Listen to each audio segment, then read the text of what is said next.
Hello friends, it's that time of the year again.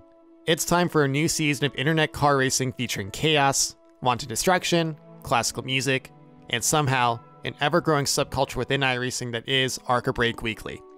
Did you know that this series has been going on for almost 2 years now? It was never possible without all of you, the viewers, and I have always been thankful for that support.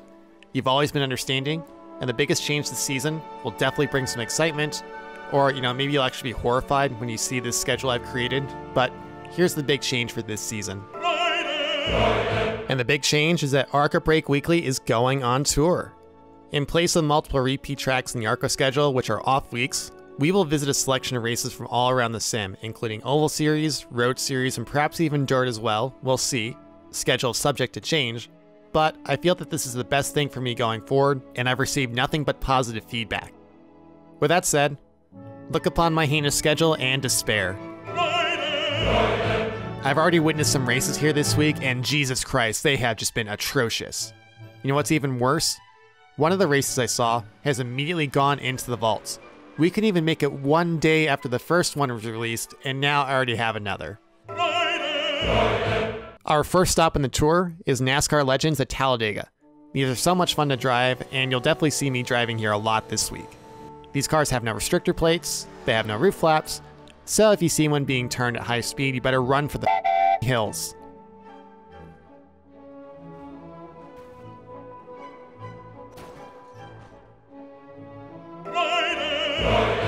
Stop 2 on our tour brings us to the Street Stock Series at Langley. A horrific combo in rookies, and likely a horrific combo based on correspondence from viewers on the series itself. I'm looking forward to the nice clean battles and good sporting conduct.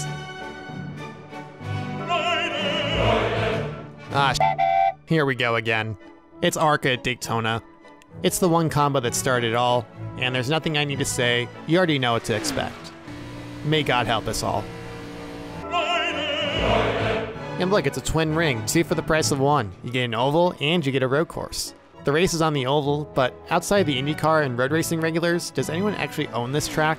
It's rarely ever on a stock car schedule, and maybe for a good reason. It is a twin ring after all, but I doubt anyone's going to be mixed up like the Charlotte Roval in seasons past. You've probably heard the horror stories of IMSA at Knockhill. Now get ready for the Porsche Cup at Knockhill. If you think there's destruction and pests with this car, just wait until the real gentleman drivers take a shot at this track that basically has only blind apexes. Have fun driving the combo that week. Oh, wait, you know what? I actually have to drive as well. Yeah, I'm scared. You should be scared too. Don't actually try it, please. What's the most feared acronym in racing? GT3 might be up there, especially if you're at Winton. Look, don't judge my driving. I literally bought the track just for this video. But it's completely flat, and it's really disorienting, especially if you've never seen the track before like me. So I can only imagine what that will mean later in the season for other drivers, and I guess for me as well, since I have to drive it too. Alright, so there's a slight problem here with ARCA at Lime Rock Park. I loaded into the sim, looked for a setup, and there's currently no Lime Rock Park setup. Okay, well, I'll just use the Sonoma setup for the footage.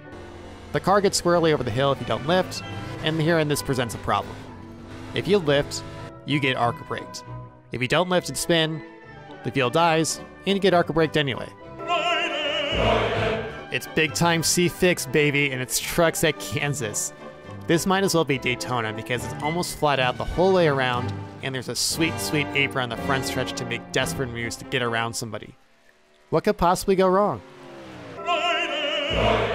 I've never driven a track that constantly made you question whether you're going too fast or too slow for literally the entire lap. I'm sure those feelings won't lead to any crashes where drivers try to answer that exact same question for over 50 laps. Also, it's a short track, so expect big booms, especially if you hit these tires at the end of the front stretch. Formula 3 on iRacing is awesome. It's the best representation of any racing series in any sim, period.